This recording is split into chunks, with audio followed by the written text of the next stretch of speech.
quits race. Really, this was always coming. This was in the mail ever since the debate between him and Trump, and it was just apparent he couldn't be hid anymore, his mental decline.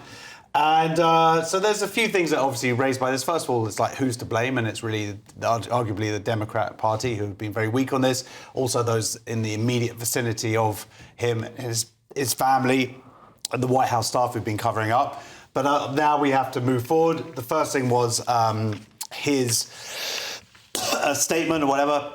It was quite sort of a bit sad, a bit moving. The big letter. Yeah, the big letter that he put out. It was a little bit also his kind of like, as he talked about like his achievements, they were not that great, to be fair. No, in fact, I think I might have even been able to draft a better assessment of what he managed to do after, as we were saying earlier off air, after the lurid Technicolor Benny Hill chase sequence of the Trump years, which I kind of enjoyed at a distance. But, you know. And you're going to enjoy them again, don't worry about that. But a lot of Americans did feel that Biden had restored order, and he didn't really put that front. The economy was on the up, and employment. You say, though, I want to pick you up on one thing. You said, who is to blame? And I absolutely agree. That is a big question, because it's not simply a question whether he was able to win in November. It's a question of who's been driving the car for the last 2 or 3 years. Yeah. And we've been calling this on this show since this channel has been on air. Yeah, and I've seen so many fact checkers and so many left-wing newspapers like The Guardian say, oh, it's a conspiracy. It's a far-right conspiracy theory that Joe Biden has any mental decline. Yeah, it's cleverly clipped. It's a deep fake. It's a cheap fake. No, like if it's so fake, is Joe Biden now a conspiracy theorist? It's the point at which the car has been underwater for a number of hours. You know, they've been trying to run down the... You know, you kind of go, this has not just happened. The debate, yes, finally exposed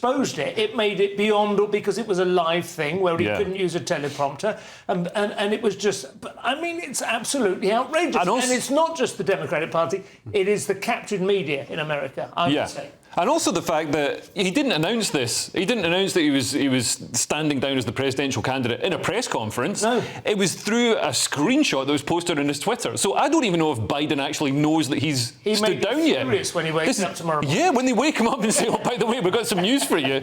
You know, he's going to be like, I was president? What's going on? Josh. The other question now is, of course, should he leave now? If he's incompetent... or he's seen to be incompetent from November. Is he really incompetent right now? Should he, which I guess is maybe a moral question or possibly a pragmatic question, but there is also the opportunity for Trump to work on that as the next loose joint, the next sort of weak point in the line. I mean, they say that presidential terms are actually really 2 years. Yeah. It's sort of, you get your 2-year blessed period, and then it's all about the re-election. 6 months of bedding in, 2 years of running the place, and then you're on the campaign trail again. But, and just speaking about Trump, his response wasn't very gracious. No, it was Trump back to after the calls to unity and to take down the rhetoric. It was abrasive, wasn't it? Yeah, and it was him being him, and I've heard different commentators through the evening on the channel talk about how this is kind of what the Democrats want. They want him to start behaving this way again because people don't like it. But he still has Hulk Hogan ringing in his ears, doesn't he, from that bizarre... I mean, that Milwaukee thing, you know, I mean, you know, again, I enjoy the entertainment. That's why Biden stood down. He saw those muscles and he was like, I'm getting out of here. I can't take that guy on. I couldn't help but worry, and I don't want to sort of transgress any broadcast regulations here, but I can't help wondering whether Biden was waiting to see whether the assassination... I guess that's over now. This was plan B. I've played my final card. The Daily Mail, do they have any aspects of it we haven't already covered? So they say Biden out, Kamala in, or Kamala, if you want to say, or maybe Camila, I don't know. So obviously Biden's quit. He stood down as the presidential candidate, and he's endorsed his divisive deputy, Kamala Harris. The Clintons have also backed Kamala, but Obama has notably failed to give support. I don't know if this is because his wife, Michelle Obama, is going to run. She's possibly the second favourite. I mean, has been to Biden for some time. So yeah. She would now be, she polls better than Kamala Harris. She would absolutely refute it at the moment. But I suppose, again, until 5 minutes ago, Biden denied he was going to stand down. So. Yeah. And pretty much everybody polls better than Kamala. And I don't think this sort of palace coup that's obviously happened over the last few weeks will have improved our chances. I mean, look what happened to Rishi when he deposed Boris. She was a district attorney. She didn't have a great record as a vice president. She hasn't shone at all. She's part of all the failures of Biden, and she's had some failures of her own. She's quite closely associated with the migration and the southern border. That was part of her remit. So the surge in illegal immigration, which in fact Trump was turning to point on a graph when that's what saved his life when the bullet missed him.